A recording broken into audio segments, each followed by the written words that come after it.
Alhamdulillahi nahmaduhu wa nasta'inuhu wa nastaghfiruhu wa nu'minu bihi wa natawakkalu alaih.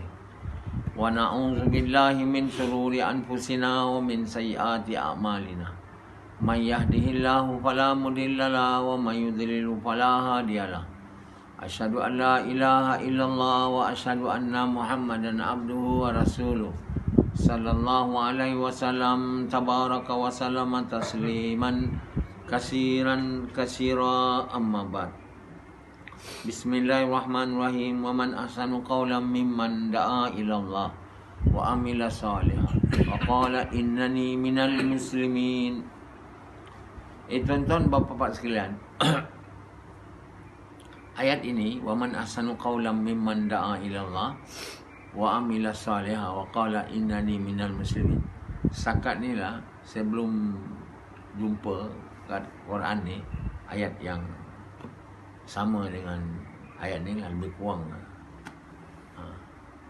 Ayat ni memberitahu percakapan yang baik. Jadi Allah Subhanahu Wa Taala yang tahu, tak ada yang tahu melainkan Dia, beritahu kita perkataan yang baik.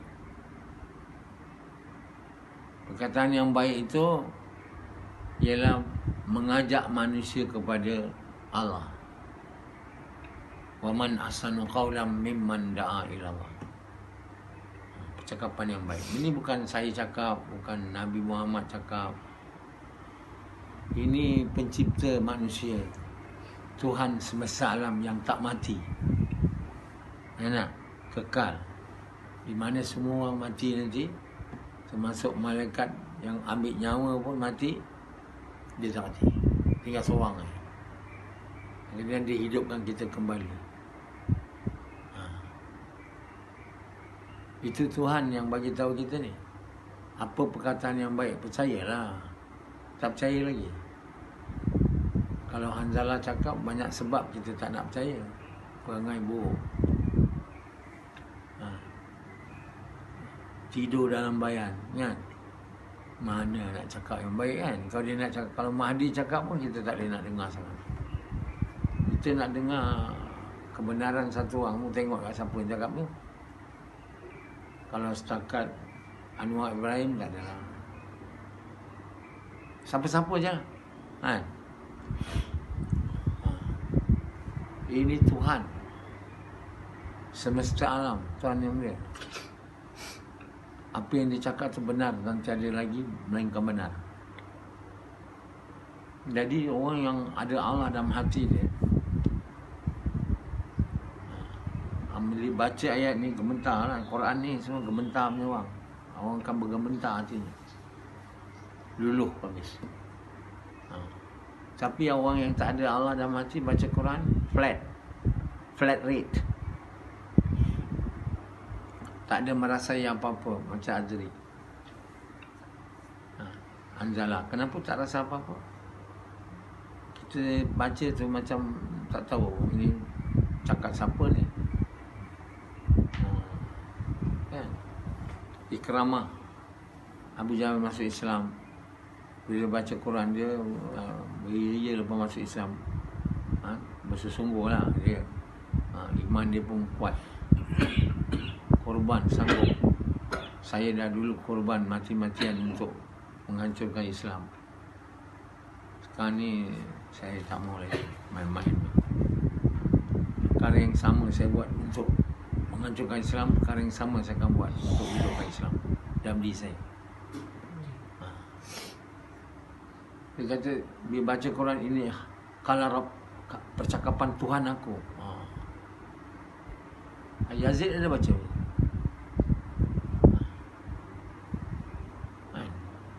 Tuhan yang mulia, ini perkataan Allah, Tuhan kita.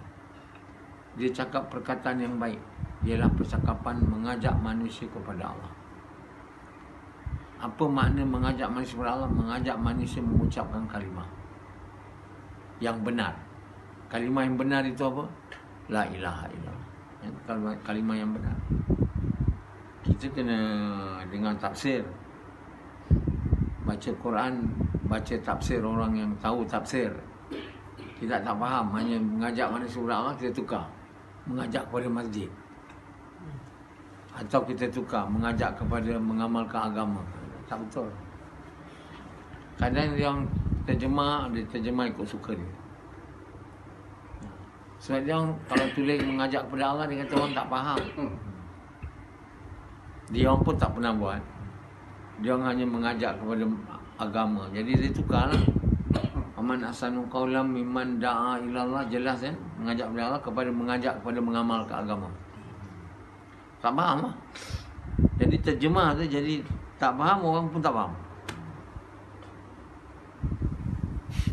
Ada tak awak baca tafsir terjemah ni mengajak kepada agama? Orang tabligh tafsir dia mengajak kepada masjid.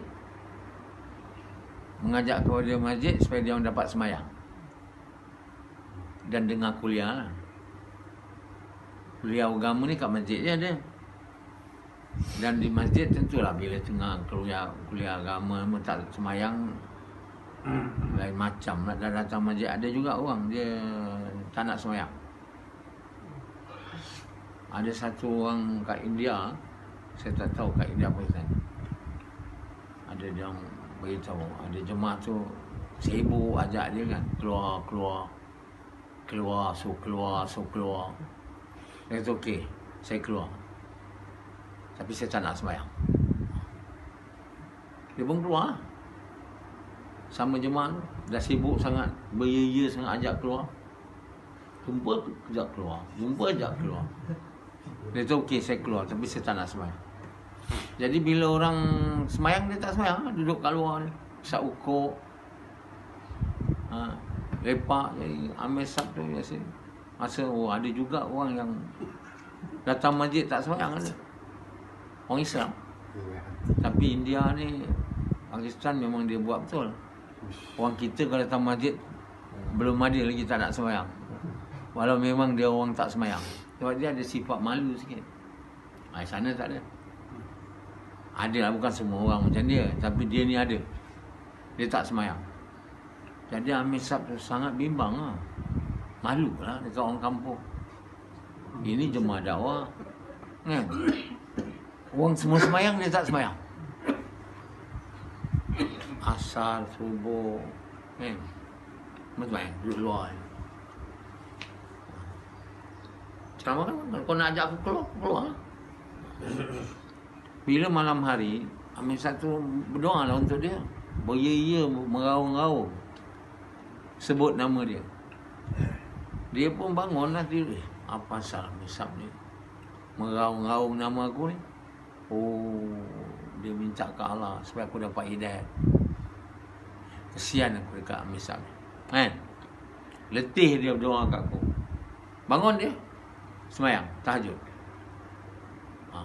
Besok pun sembahyang lah. Dia kesian lah tengok Amir Sab kan.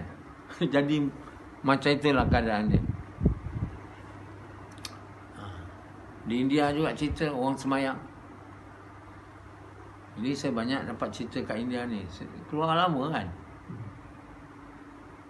Imam tu tak khusyuk. Dia pun tak khusyuk. Dia tak ingat berapa rakaat. Dia ingat 3 ke 4 ke.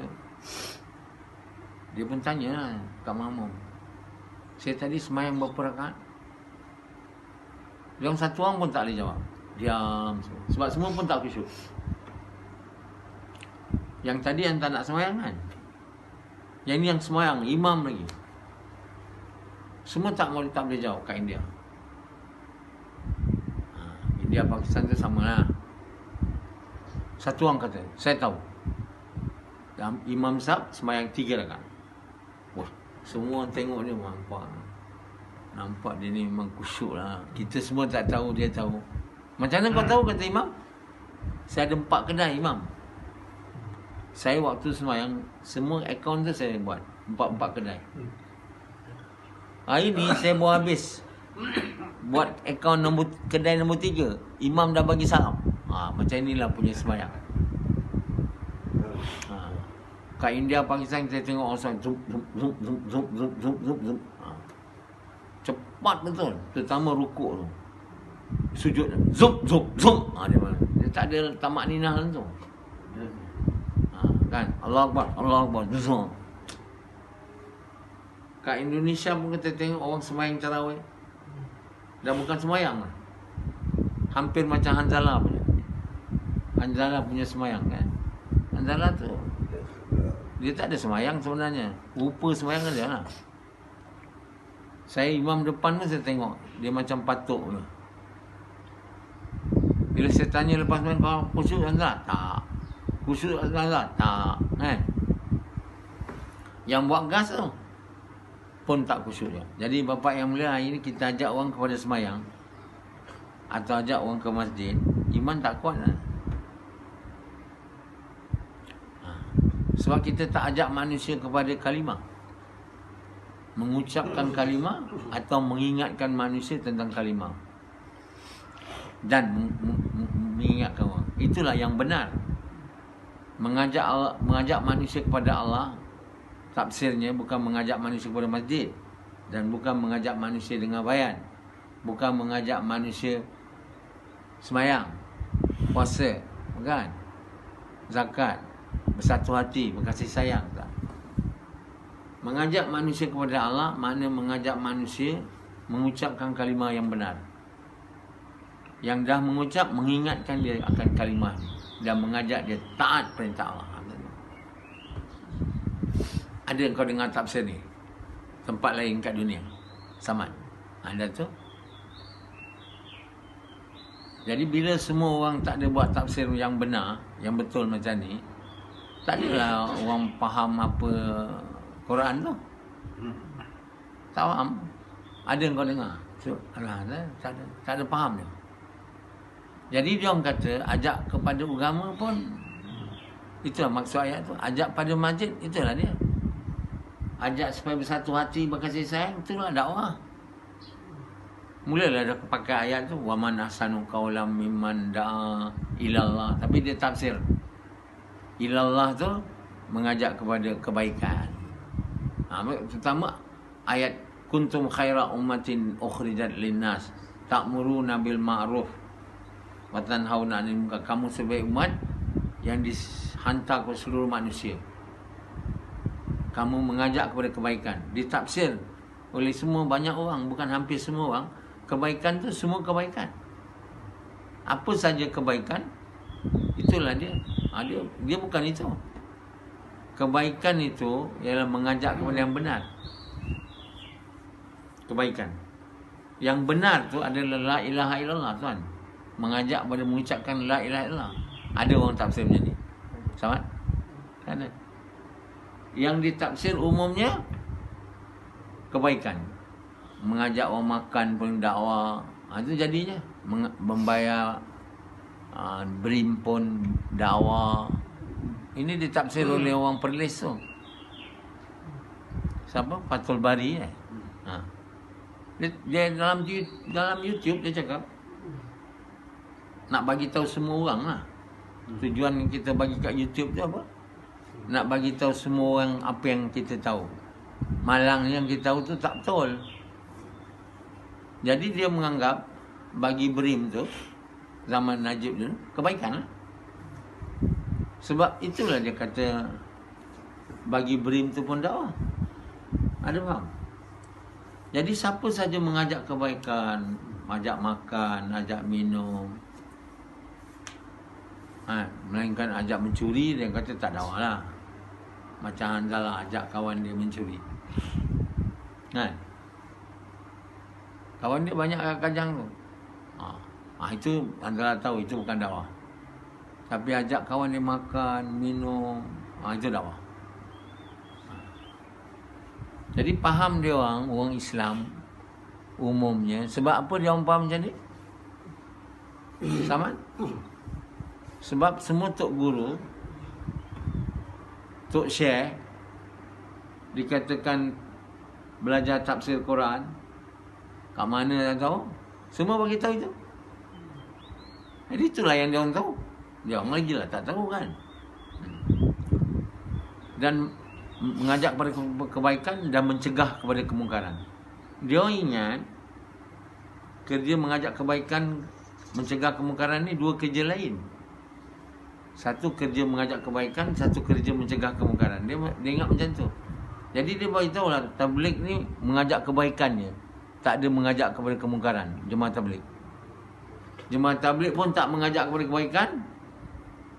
Dia cakap jemaah tabligh mengajak kepada kebaikan. Sebab mengajak kepada orang masjid, orang tabligh bukan dia ajak kepada Allah. Usaha jemaah tabligh, kalau Rashidi nak tahu, baru tahulah dia bila saya bagi tahu. Kalau dia saya tak bagi tahu boleh Rashidi tahu. Mengajak orang pergi masjid, dan dengan masjid indirectly mengajak kepada sembahyang. Directly dia orang tak ada ajak orang Islam pada sembahyang. Orang bukan Islam langsung dia tak ajak. Kecuali orang tu datang nak mengucap kalimah, itu bukan mengajak. Orang tu datang nak mengucap kalimah. Orang tabligh tak buat dakwah pada bukan Islam. Banyak orang tabligh masukkan orang Islam. Itu bukan kerja mengajak manusia kepada Allah. Itu kerja mengajar orang mengucap kalimah. Lain. Dia tak faham. Mana jemaah tabligh pergi mana-mana negara, ramai orang bukan Islam masuk, datang ke masjid, ramai-ramai mengucap, orang tabligh buat dakwah bukan Islam. Mana dia kata orang tabligh tak buat dakwah bukan Islam? Itu bukan buat dakwah pada orang bukan Islam. Itu mengajar dia mengucap kalimah orang yang dah nak masuk Islam. Kamu tak ajak dia, dia datang sendiri. Ini dia orang faham. Tapi pergi rumah bukan Islam, tabligh tak ada. Mana? Di Amerika, dia semua jalan gas. Rashid Anzala tu cakap zaman dia, orang Amerika tengok, who are you? Why you doing like this? Baru dia terangkan dia, Islam apa semua ini, dia masuk Islam.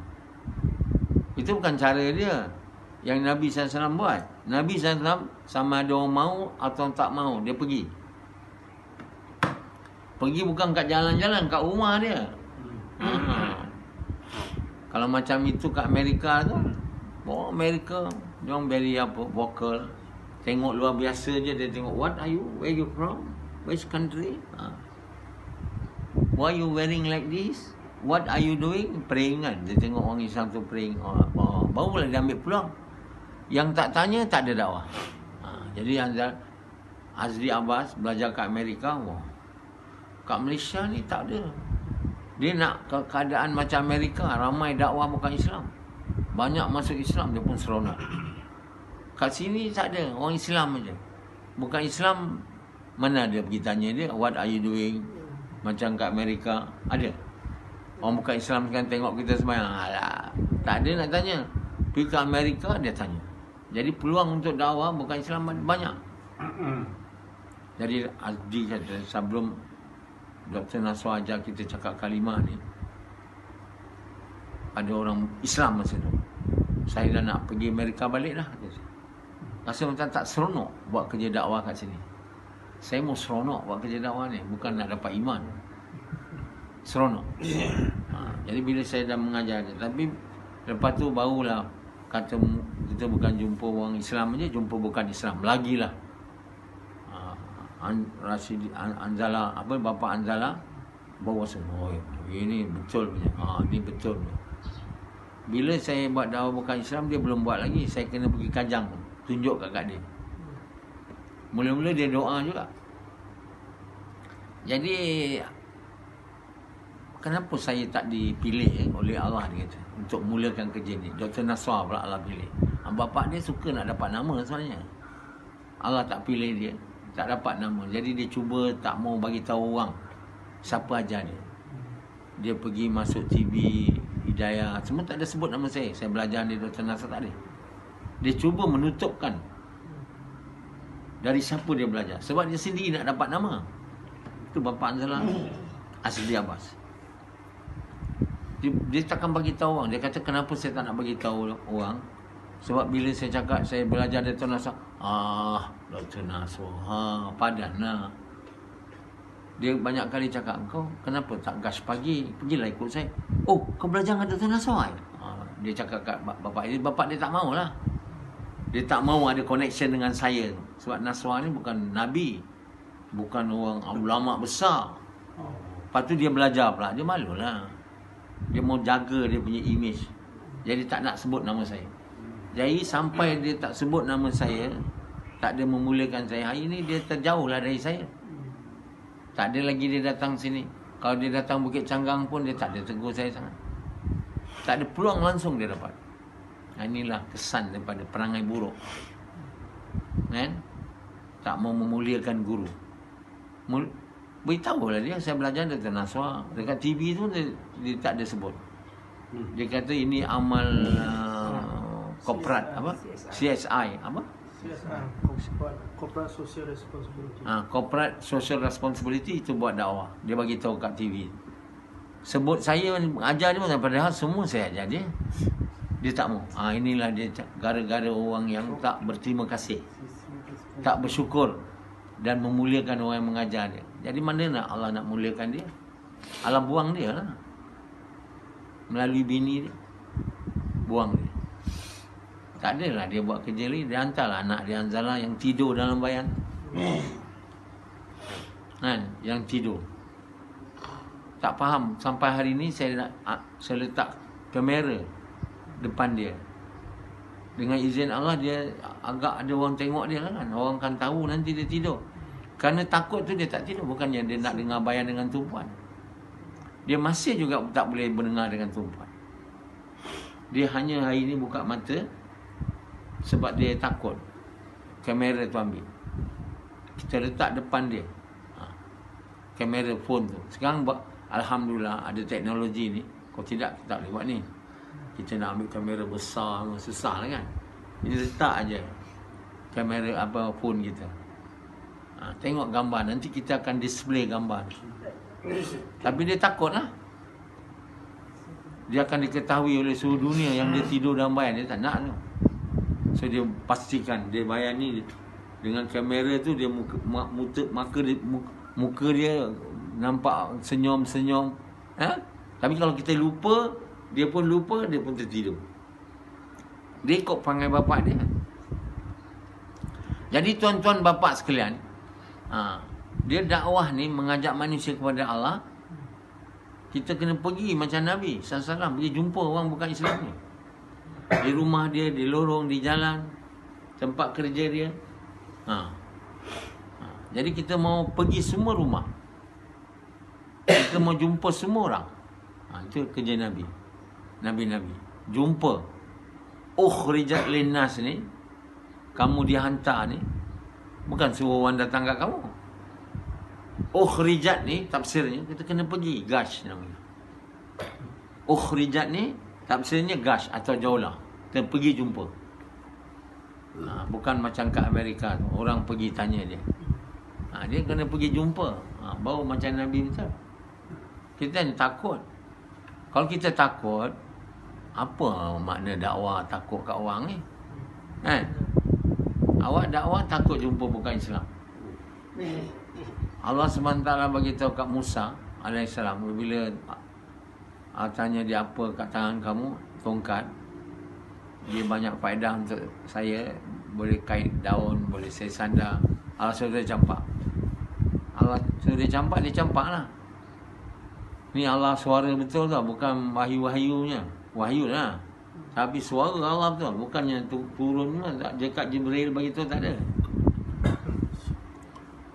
Yang Allah bercakap ni kat Musa je. Tapi tak ada tunjuk muka dia lah. Kan? Suara dia tu. Bila dia suruh tangkap balik, jadi dia lontar, Allah buat dia jadi ular. Kemudian Musa lari. Kata Allah, jangan takut. Nabi-nabi bila terima wahyu dia tak takut. Jadi kita boleh takut tak? Takut ni bukan perkara yang kena ada pada orang yang mengajak manusia kepada Allah. Jadi orang tabligh dia takut sebenarnya. Dan bukan orang tabligh je, semua orang Islam lah. Jadi ini sebenarnya tak betul. Dia tu jangan takut. Macam mana Allah bagi tahu dekat Musa, jangan takut. Orang yang mengamalkan perintah pun dia tak takut. Kan? Jadi kita kena jumpa orang bukan Islam ni dan ajak mereka mengucap. Skripnya dengan izin Allah setelah saya buat. Macam nak cakap, macam mana nak ni semua. Itu cubalah. Dan lepas dah lama cuba, datanglah jumpa kita. Dan jumpa orang yang dah belajar dengan saya. Tengok macam mana buat. Itu pun Yalah, itulah cara belajar yang betul. Bukan dengan baca aja dan buat. Dengan bersama. Baru kita tahu apa maknanya mengajak manusia kepada Allah tu. Tafsirnya tu. Tafsir tu tak boleh faham dengan dengar je, dengan baca je. Dengan bersama. Dengan orang yang buat kerja mengajak manusia kepada Allah. Yang belum Islam, kita mau ingat, ajak dia mengucap. Yang dah Islam, ingatkan dia tentang kalimah dan ajak dia buat kerja dakwah, kerja ta'muruna bil ma'ruf wa tanhauna. Jadi ayat kuntum khaira ummatin ukhrijat linnas ta'muruna bil ma'ruf wa tanhauna munkar, orang faham dia dua kerja berbeza. Mengajak kepada kebaikan lain, mengajak kemungkaran lain, dia bukan kerja yang berbeza, kerja yang sama. Apabila kita mengajak manusia kepada kebaikan, tercegahlah kemungkaran, itu maknanya, tafsirnya. Kalau kamu mengajak kepada mengucapkan kalimah, maka dia terhindarlah dari kemungkaran tak mengucap. Apabila dia buat kerja mengajak manusia kepada kebaikan, cegah kemungkaran, maka tercegahlah dia daripada mungkar, tidak buat kerja mengajak manusia kepada kebaikan, mencegah. Itu sebenarnya kemungkaran yang paling besar pada umum orang Islam, semualah, ialah berzina, minum arak, judi, semua tu kan. 7 dosa besar. Berapa dosa besar? 7. Itulah yang dia kata mungkar tu. Hadis tu kan. Tapi sebenarnya mungkar itu mungkar orang yang ni, itu bukan mungkar yang besar. Mungkar paling besar tak mau mengucap. Mungkar yang kedua ialah selepas mengucap tak buat kerja dakwah atau kerja ta'muruna bil ma'ruf wa tanhauna 'anil munkar. Jadi kebaikan di situ dia orang tafsir semua kebaikan, dia bukan semua kebaikan.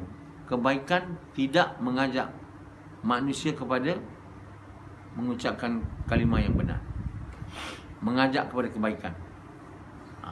Maka tercegahlah kemungkaran, tidak mau mengucap. Kepada yang dah mengucap, mengajak kepada kebaikan itu, mengingatkan dia tentang kalimah dan mengajak dia buat kerja ta'muruna bil ma'ruf wa tanhauna 'anil munkar. Tercegahlah dia dari kemungkaran, tak buat kerja, mengajak manusia kepada kebaikan, mencegah kemungkaran. Bila buat kerja ini, iman dia akan naik. Wa tu'minu nabillah. Jadi percakapan yang baik ini, waman ahsanu qawlan mimman da'a ilallah, ialah percakapan mengajak manusia mengucapkan kalimah, mengingatkan manusia tentang kalimah, iaitu yang benar. Apabila kamu buat ini, amal kamu jadi soleh. Tapi tak mungkin amal tu jadi soleh kalau iman tak betul. Jadi dengan tafsirnya, apabila kita buat kerja mengajak manusia kepada Allah, iman akan kuat, amal jadi soleh. Sebab itu waman ahsanu qawlan mimman da'a ilallah. Lepas tu wa amilas salihah, amal jadi saleh, baru kamu dapat jadi orang beriman, beramal saleh, dan baru kamu boleh kata wa qala innani minal muslimin, sesungguhnya aku orang yang menyerah diri. Muslim ni orang yang menyerah diri, maksudnya tak ada nafsu dia lagi dah. Apa dia buat bukan yang dia suka buat, yang dia buat adalah yang Allah suka. Bukan macam Yazid dan Hanzalah, buat apa yang dia suka semua. Kalau sebut nama dia, dia senyum. Jadi dia dengar bayan macam dengar nyanyian, macam dengar orang penyanyi yang dia suka. Berdiri semua macam apa kat Amerika, kalau yang bagus semua berdiri semua. Macam tu lah. Ini bukan macam tu. Kita bukan mahu ketawa, kita mahu insaf. Yang benar tu kita tanya, saya nak amal balik, saya mau amal. Jadi menyerah diri ni makna menyerah. Nafsu ni tak ada lagi dah.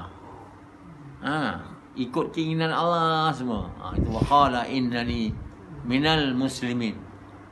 Dan yang akan buat kita yang akan buat kita tak buat kerja ni ialah syaitan. Yang mengajak kita dan buat kita tak mau buat kerja ni dengan betul.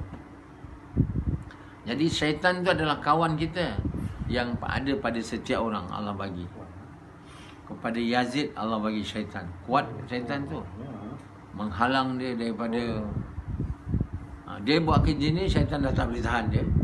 Sekarang macam mana dia buat kerja supaya kalimah tu tak masuk. Syaitan akan dia dah buat kerja ni, dia tak boleh tahan. Dia okey buat juga. Tapi sekarang ni baik, dia akan buat cakap kalimah tak apa. Aku takkan buat, jangan masuk dalam. Yang buat dia tangan masuk, dia cinta bini. Jangan dia amal perintah yang Mesak bagi cerai bini. Jangan sekali. Syaitan tiap kali akan bagi tahu dia. Buruk pada kamu kalau kamu cerai. Buruk pada kamu, buruk pada kamu. Tak baik pada kamu, celaka pada kamu. Kamu akan jadi ni, jadi pun dengar, nampak. Dia ikutlah syaitan. Nanti bila dia masuk azab, dia marah syaitan. Kau lah punya pasal. Syaitan kata tak ada, engkau memang dah engkar perintah Allah sebelum aku bagi tahu kau pun. Kata Allah, sekarang kamu dua-dua masuk neraka. Kerana kamu ikut syaitan, syaitan ajak kamu. Okey guys.